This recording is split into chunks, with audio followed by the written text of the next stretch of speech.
یه جنگی هست که هر روز زیر پاهای ما توی شلوغ‌ترین رستوران‌های شهر در جریانه. یه جنگ خاموش که جلوی یه فاجعه واقعی رو برای زیرساخت‌های شهری ما میگیره. قهرمان این جنگ کیه؟ یه وسیله است که احتمالاً تا حالا اسمش هم به گوشتون نخورده. بیایم با هم ببینیم داستانش چیه. تا حالا به این فکر کردین که مثلا توی یه رستوران شلوغ این همه روغن و چربی که از پخت و پز باقی میمونه آخرش کجا میره؟ یعنی وقتی ظرفا رو میشورن چی به سر اون همه چربی میاد؟ خب جواب این سوال خیلی خیلی مهمتر از چیزیه که فکرش رو میکنید. واسه سلامت کل شهر ما مهمه. اگه این چربی‌ها مستقیم برن تو فاضلاب تبدیل میشن به دشمن شماره 1 شهر. بهشون میگن فاگ که مخفف چربی، روغن و گریسه. اینا وقتی تو لوله ها جمع میشن یه هیولای واقعی درست میکنن به اسم فاتبرگ، یه توده غول‌پیکر از چربی سفت شده که میتونه کل سیستم فاضلاب یه شهر رو فلج کنه. یه کابوس واقعی درست زیر پای ما. ولی خب خوشبختانه یه راه حل خیلی هوشمندانه برای این مشکل وجود داره. یه جورایی مثل یه قهرمان خاموشه که بی سر و صدا جلوی این فاجعه رو میگیره. اسمش چیه؟ چربیگیر. جالبترین قسمتش چیه؟ اینه که این تکنولوژی اصلاً جدید نیست. یعنی ما داریم در مورد یه اختراع از دهه 1800 حرف میزنیم. فکرش رو بکنید، طراحیش اونقدر خوب و بی‌نقص بوده که بعد از حدود 140 سال هنوزم تقریباً هیچ تغییری نکرده. این واقعاً شگفت‌انگیزه نه؟ خب، حالا این چربیگیر اصلاً چی هست؟ خیلی ساده است. یه دستگاهه که توی سیستم لوله کشی نصب میشه و کارش اینه که خب همونطور که از اسمش پیداست چربی‌ها و روغن‌ها رو قبل از اینکه وارد سیستم فاضلاب اصلی بشن و دردسر درست کنن جدا میکنه و به دام میندازه. به همین سادگی. خب حالا وقتشه بریم یه سرک بکشیم داخل این جعبه جادویی. واقعاً چه اتفاقی اون تو میفته؟ چطوریه که این دستگاه بدون هیچ قطعه متحرک یا حتی نیاز به برق کارش رو انقدر تمیز و بی‌نقص انجام میده؟ ببینید، آبی که پر از چربیه وارد این مخزن میشه. اولین اتفاقی که میفته اینه که به یه سری دیواره یا مانع میخوره که سرعتش رو کم میکنه. همین کم شدن سرعت کلید ماجراست. اینجاست که قوانین ساده فیزیک وارد عمل میشن و جادوشون رو نشون میدن. کل این فرایند رو میتونیم تو 5 مرحله ساده ببینیم. مرحله اول، آب داغ و چرب از سینک‌ها میاد تو. دوم، سرعتش کم میشه تا وقت داشته باشه خنک بشه. سوم، همین که آب خنک میشه، جداسازی شروع میشه. چهارم، چربی که سبکتره میاد روی سطح آب شناور میشه و تیکه‌های سنگین‌تر غذا میرن ته مخزن. و آخر سر مرحله پنجم، آب تمیزتری که این وسط باقی مونده از دستگاه خارج میشه و میره به سمت فاضلاب شهری. علم پشت این ماجرا فوق‌العاده ساده است و به 3 اصل اساسی فیزیک برمیگرده. اول از همه، چگالی. همه میدونیم که روغن روی آب شناور میمونه چون از آب سبکتره. دوم، گرانش.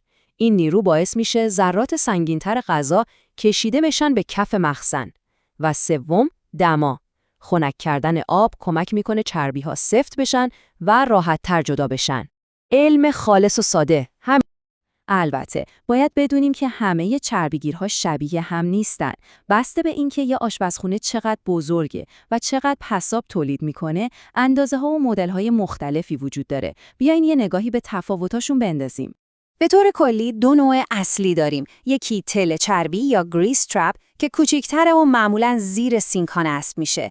اینا برای جاهای کوچیک‌تر مثل یک کافه مناسبن. نوع دوم جدا کننده چربی یا گریس اینترسپتر هست. اینا دیگه غول‌های این صنعتن. مخزن‌های بزرگی هستند که معمولاً زیر زمین کار گذاشته میشن و برای رستوران‌های خیلی بزرگ و جاهایی که حجم پساب خیلی بالاست استفاده میشن. جنس خود دستگاه هم خیلی مهمه. مثلا مدل‌های قدیمی‌تر که از بتون ساخته می‌شدن به مرور زمان توسط پساب اسیدی خورده میشن. مدل‌های فلزی هم که خب زنگ میزنن. واسه همین امروزه بیشتر از مواد مدرن مثل پولی اتیلن یا فولاد ضد زنگ استفاده میشه که خیلی باداوام‌ترن و در برابر خوردگی مقاومن. خب این قهرمان خاموش ما برای اینکه بتونه به کارش ادامه بده به یکم کمک هم نیاز داره. یعنی نگهداری منظم ازش واقعا حیاتیه. و برای این کار یه قانون طلایی وجود داره که همه تو این صنعت باید بهش پایبند باشن. این عدد رو یادتون باشه، 25%. 25%. این مهمترین عددیه که باید در مورد نگهداری چربیگیرها بدونین. بهش میگن قانون 25%.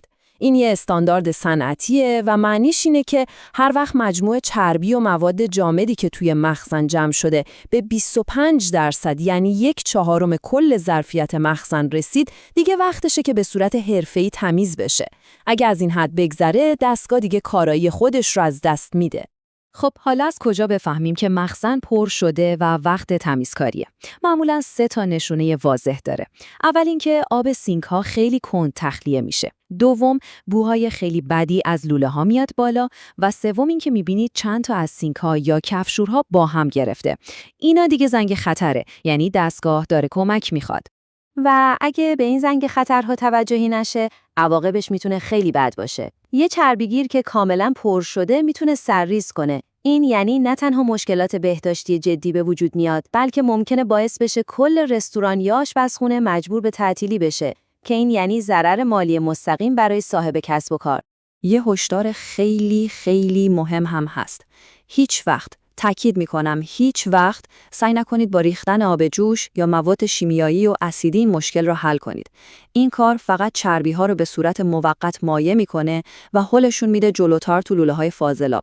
اونجا دوباره سرد و سفت میشن و یه گرفتگی خیلی بدتر و بزرگتر به وجود میارن. پس دفعه بعدی که توی یه رستوران نشستید، یادتون باشه که درست زیر پای شما یه قهرمان گمنام داره بی سر و صدا کار میکنه تا از سلامت کل شهر محافظت کنه. یه اختراع ساده و هوشمندانه از قرن 19 که هنوزم برای شهرهای مدرن ما حیاتیه و این باعث میشه آدم از خودش بپرسه دیگه چه راهکارهای ساده و هوشمندانه دیگه هر روز اطراف ما وجود دارن که ما اصلاً ازشون خبر نداریم.